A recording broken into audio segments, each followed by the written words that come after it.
What's up, everybody? Welcome back to another War Report of Cloudwing Valley. It is technically Monday, but we're hosting this for Week 7, Saturday, May 1st, 2021. This week we had a patch go through that kind of removed some of the easy ways that we gather all the data that we did. So I had to spend my weekend kind of recoding things, figuring out a new way to do it. Managed to put it all together. Hopefully it'll work so that I can keep the time frame at the same time as our normal hours. But it may have to adjust. We may just push it to the next day or push back another half an hour so I can get all the data in there in time. But I did get all the data for this weekend and I wanted to share it with you guys. So we're going to run through it as much as I can and hope you enjoy it. Let me know what you think.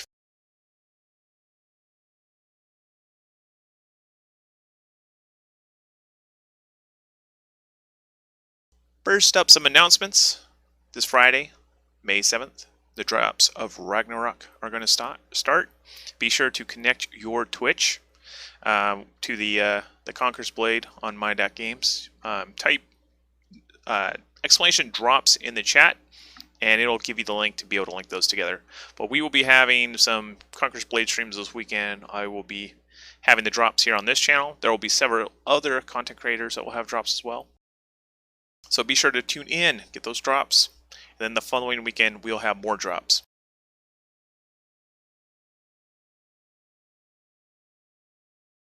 So this week, we will start in Ungaveria. It was the most uneventful area. So this is what it currently looks like. Pretty much Yellow Turbans owns everything except for the 3 things they can't own, which are owned by the cohorts currently, which will be up for grabs later this month. So we will see how that prevails. Let's see if Yellow Turbans can lock down this entire region. That'd be kind of interesting. I don't think I've ever seen that happen before, but it'd be very interesting to find out. So this was last Saturday, or last Tuesday, and this is Saturday. Yeah, do you see a lot that changed there? No, not much. Nothing really changed there. Taking a look at the battles, there were none. Yeah. It literally stayed the same all day long. Even though there was like, probably about half that zone was declared on by the cohorts. Looking at the 3 houses of Ungaveria, we have Radiance with 9,900 influence, Atlas with 3,650 influence, and Digital Order with 2,550 influence.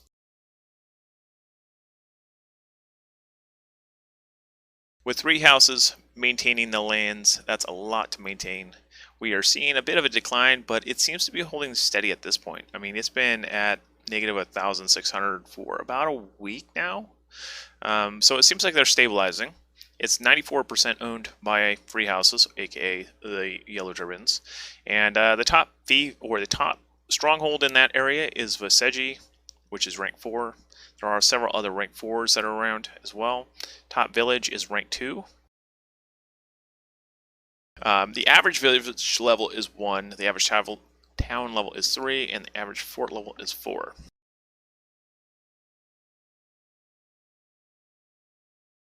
Taking a look at the race for Tulevaros, Yellow Turbans versus cohorts is all we're expecting to see there. It would be really surprising if someone comes out of the woodwork and challenges this, but from what I can see, it's going to be Yellow Turbans in the Tulevaros.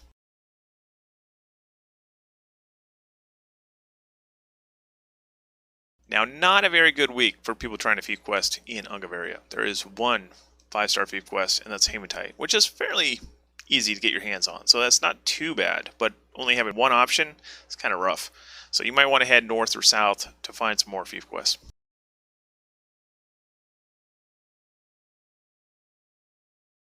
Speaking of south, we will head on down to the south region, Anadolu. Revival's been doing some work down there. Yellow Turbans have been securing a good chunk. Cohorts are still putting up a good fight down there. That is Tuesday, and this is Saturday. Yep, pretty much everything locked down into the Yellow Turbans and the Phoenix Legion. And then we had the cohorts maintaining 3 properties, and Resistance managed to get a property out of there. So it's pretty much all Phoenix Legion And I believe Phoenix Legion finally filled up their alliance, so they have 3 houses in there now. I think I'm correct, aren't I? Pretty sure you guys got 3 now. So congratulations on filling those seats. Really looking forward to seeing you guys make a push for the big Regionopolis. Taking a look at the battles of Anadolu. Digital Order stole 1 from the cohorts. Radiant stole 1 from the cohorts. Revival got 1 from the cohorts. Radiant stole 2 more from the cohorts. Revival got 1 from the cohorts. Resurgency took 1 from Spartan Legion. Radiance took 2 more from the cohorts. Devastators took 1 from Partisans. Spartan's Glory took 1 from the cohorts. Revival took 2 more from the cohorts. And Radiance took another from the cohorts. Pretty much a lot of land loss for the cohorts. Now the cohorts, if you weren't around for this last Saturday, they had like 92, 93 war declarations somehow. Something went really weird with their war declaration system. And if you know about the cohorts, there's no real leader per se. They can suggest things, but when it comes to random pugs doing their own thing, that came in a big way this week. So the cohorts kind of had a little too much ADHD on the field. People going everywhere, doing everything, but not doing anything together, which really sucked for them. But hopefully, the issue will be resolved this week, and things will return somewhat to normal. Otherwise, it's going to be pure chaos for the rest of the season.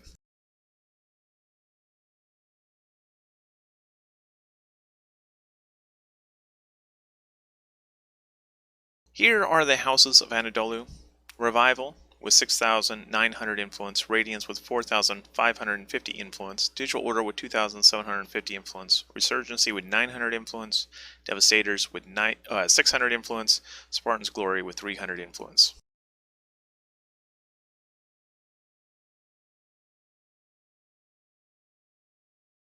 Taking a look at the prosperity of this region, as you guys remember, it was probably the most war-torn region in the first half of this here season. It was pretty much leveled, and it has been slowly trying to stabilize and come back. So it started at 22,200 influence, currently at 19,450 influence. It's a negative 2,750 influence from where it began. Average fort level is 3, average town level is 3, average village level is 1. Digital Order has the most renown, which is the difference between where it began and where it is now, with 200. Everyone else is currently sitting at negatives, but that can be expected with everything being negative to start pretty much early on this season. There is a rank 6 town there called Bolin. That is one of the biggest towns there. You got 3 options that are over level 5, which probably kick out your 5-star fief quest pretty regularly. We do have 2 fiefs that are rank 2 villages. That's 1 up from where they began, so that's a good job on that part.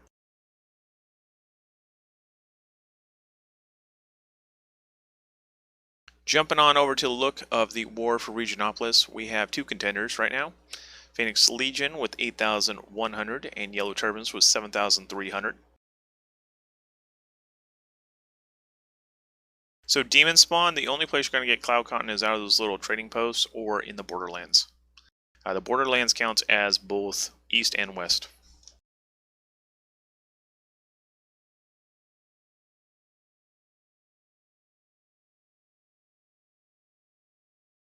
Jumping on over to Fief Quests, it was a pretty rough week for the South Fief Quests. They only have 2 4-stars, Resindia with the senior rebel officer's belongings and pigskins at Boylan. Pigskins are fairly easy to come by. They're fairly cheap as well.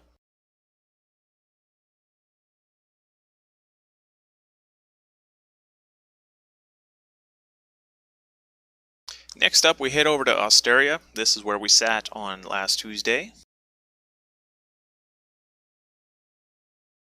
Here's where we are after Territory Wars this week.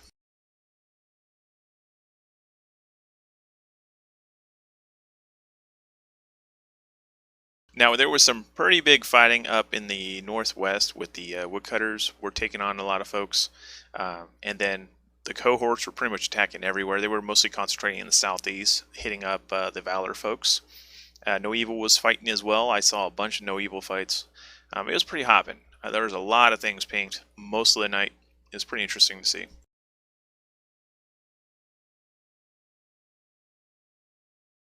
We take a look at the fiefs that flipped.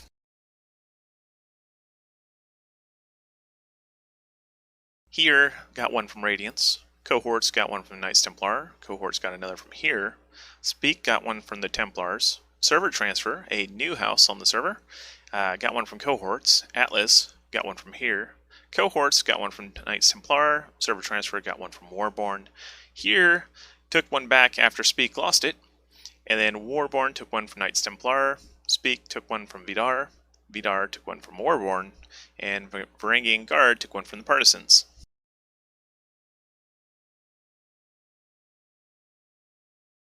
Looking at the residents of Osteria, we are back up to quite a few houses here. The most that we've seen was two more than this. So it is definitely a diverse culture here in Osteria. We have Knights Templar with 3,300 influence, Goshkia with 2,050 influence, here with 1,400 influence, the Templars with 1,200 influence, Speak with 1,200 influence, Vornair with 1,050 influence, Warborn with 1,050 influence, Lonely Hearts Club with 650 influence, Vidar with 500 influence, Server Transfer with 300 influence, Varangian Guard with 200 influence, Alice with 150 influence, Digital Order with 150 influence, and Radiance with 150 influence.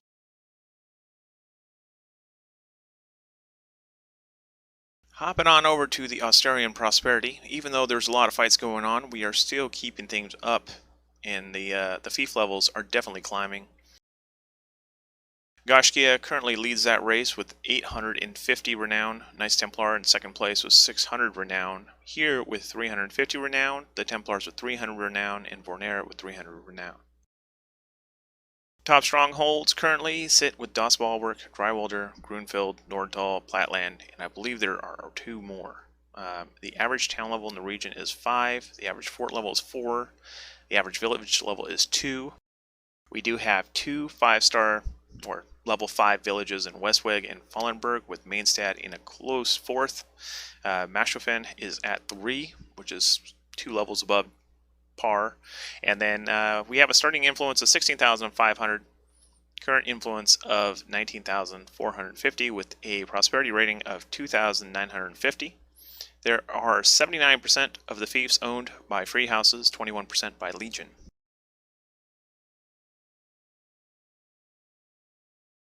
Now this is something I didn't expect to see. This is a race for Agolia. We have Valor with 5,550, No Evil with 2,600. They just need 400 more influence to be able to head into that city. Woodcutters Union with 2,200. They need 800 to get in the front door. And then Hibernia with 2,050, which is surprising. But, you know, hey, little guy that could, right?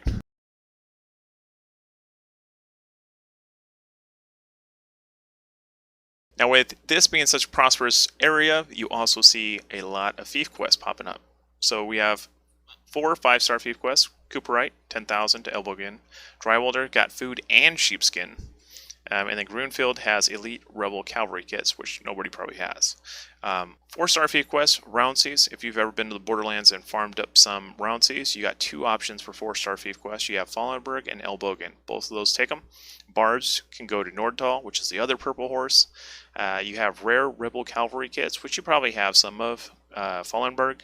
Limestone heading to Grunfeld. Platland can get junior rebel officers belonging or siderite ore. And Drywalder has junior rebel officer belongings.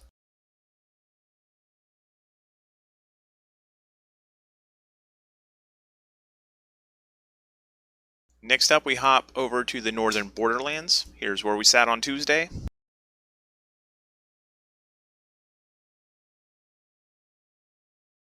And here's where we sit now. This zone was probably one of the most action-packed zones of the week. There was a whole lot of salt flowing. Just Us and Woodcutters really got into it. They were fighting tooth and nail against each other. It's going to be interesting to see what develops with that. The Last Legion was holding their own as best as they could against the Yellow Turbans, making their push north. Should be really interesting to see how this fleshes out come tomorrow on Tuesday. Should be a really interesting evening up here in the north. Battle-wise, we had a whole lot of fiefs flipping. This is just the north half of the Borderlands. Keep that in mind. Shaolin took one from Radiance, Digital Order from Vornair.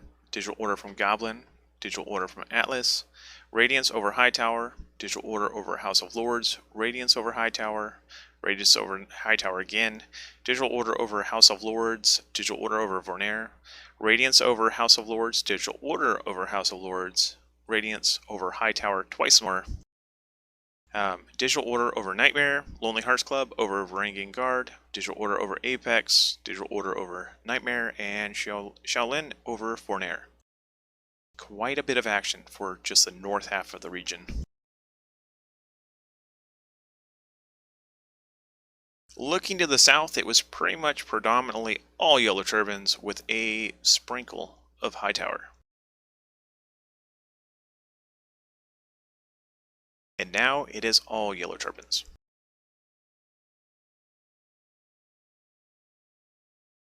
Looking at the battles, there was one digital order over Hightower.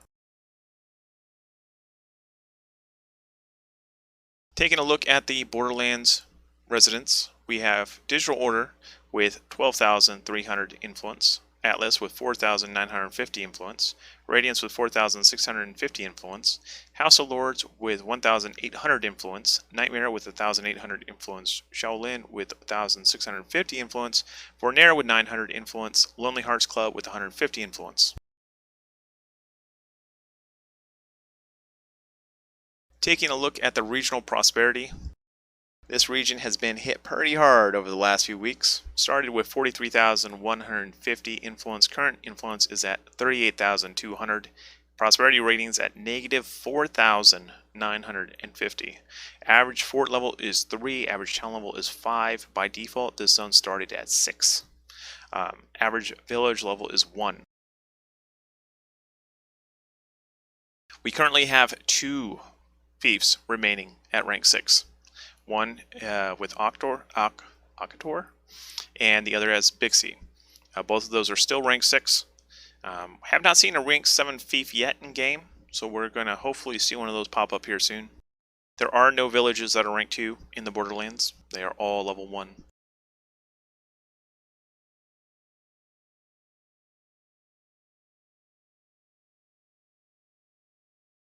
Taking a look at the Borderlands fief quests, there are quite a few. You have a lot of options this week. So looking at the 5-star quest, you have Cedar Timber going to Kerlik, Food going to Britia, Shujin getting Calcicite, and then Magnetite going to Kochi.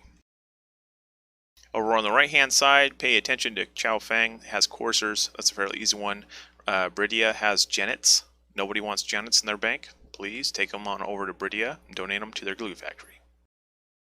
Those are pretty much the easy ones. You also have a food one in there. The various timber, the ash timber ones, and the pine timber, fairly easy to get your hands on. Coarse cottons also. Diginite, everyone probably has a ton of. So yeah, it's fairly easy on the 4-star quests. No real hard ones. Maybe the senior rebel officer belongings, but even those can be farmed pretty easily. If you've done any rebel camps, which if you're in the Borderlands this season, you're probably not seeing a lot of those, but the rare rebel ranged kits come from the archers in the tier 2 and tier 3 rebel camps.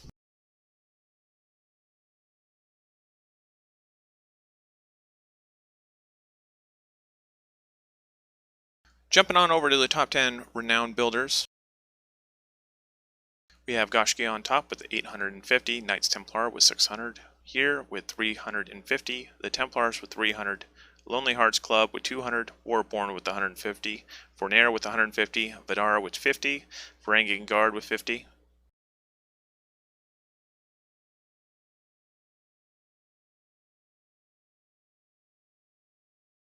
Hopping on over to the Alliance standings. Yellow Turbines is currently sitting on 129 fiefs, which I believe is 59% of the world, or 55% of the world. 45,750 influence. Phoenix Legion in second place with 30 fiefs has 8,100 influence. Valor in third place with 10 fiefs has 5,550 influence. Just Us with 5 fiefs, 3,450 influence. Woodcutters, 9 fiefs, 3,250 influence. No Evil, 7 fiefs, 2,600 influence. Hibernia with 4 fiefs, 2,050 influence. The last Legion with 6 fiefs, 1,800 influence. Resistance with 1 fief, 600 influence. And Fabled Few with 1 fief, 200 influence. The biggest wins of the week, no doubt, was Yellow Turbans with 22 new fiefs. Phoenix Legion came in second with 6. Resistance with 1, and No Evil with 1. In the biggest losses column, we had the last Legion losing 11, Valor losing 5, Woodcutters Union losing 2, and Mullen Lob losing 1.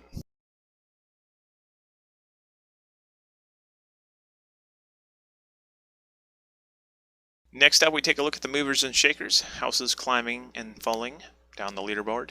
We had Digital Order gaining 12 new properties, Radiance gaining 10 new properties.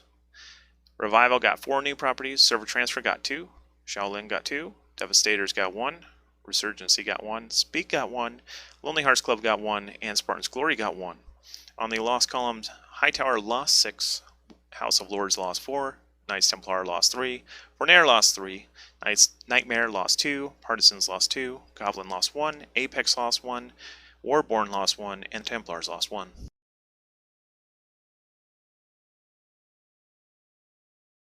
Taking a look at the top houses, this week changed a lot on the board. Radiance is on top with a total of 60 fiefs, 19,250 influence. Digital Order in second place with 47 fiefs, 17,750 influence. Atlas in third place with 8,750 influence, holding 22 fiefs. Revival with 26 fiefs, 6,900 influence. Knights Templar with 3,300 influence. Goshkia with 2,050 influence, holding 4 fiefs. Fornair with 2 fiefs has 1,950 influence. House of Lords with 6 fiefs, 1,800 influence. Nightmare with 2 fiefs, 1,800 influence. And Shaolin coming in 10th with 1,650 influence.